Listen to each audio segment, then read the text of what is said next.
Për 3 vjetë rresht, Telekomi është duke shënuar rezultate dhe këto shifra flasin shumë. Në vitin 2023, mbi 7 milion euro fitim, në vitin 2024, sërish mbi 7 milion euro fitim, dhe si vjetë rreth 10 milion euro fitim. Kjo do të thotë që për këto 3 vite, Telekomi i Kosovës ka performancë shumë pozitive financiare me rreth 25 milion euro fitim gjithsej. Ndërkohë, sistemi bazë i transmitimit përbëhet prej 551 BTS-ave, 15 prej të cilëve janë në veriun e Kosovës, ku po ofrohen shërbime për të gjithë qytetarët pa dallim.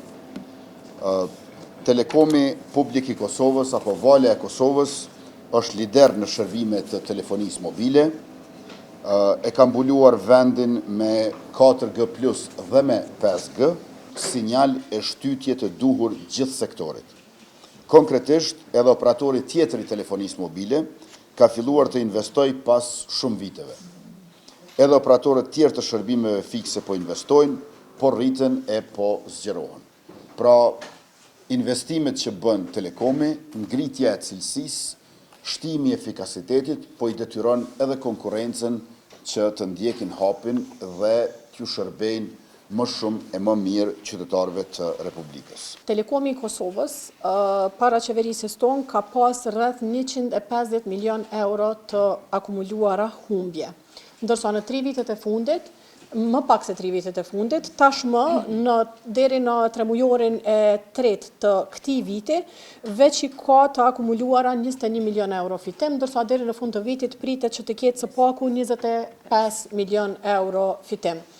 Kjo ka qenë pak e besueshme, ose as pak e besueshme për shumë njerëz, edhe unë jam shumë krenare edhe e lumtur me gjithë punën që e ka bërë Telekomi i Kosovës. Gjëja e dytë që dua të cek në opinionin publik shpesh qarkullojnë në diskursin publik shpesh ka kritika ose dilema për suksesin e Telekomit, duke thënë se suksesi është fal përkrajes së qeverisë. E këtu janë 2 gjëra shumë të rëndësishme për të cekur. E para që kredia nuk është subvencion.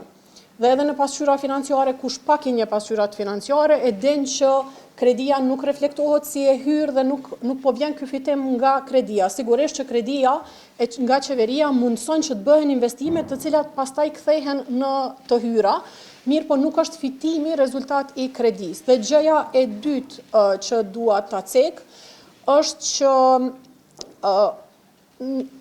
përkraja e qeverisë në çfarëdo forme qoftë ajo, po veçanërisht me kredi, nuk mund të konsiderohet si diçka prej të cilës duhet të frigohemi. Instruksionet të bordit, po edhe ato që kanë ditë e kanë realizu.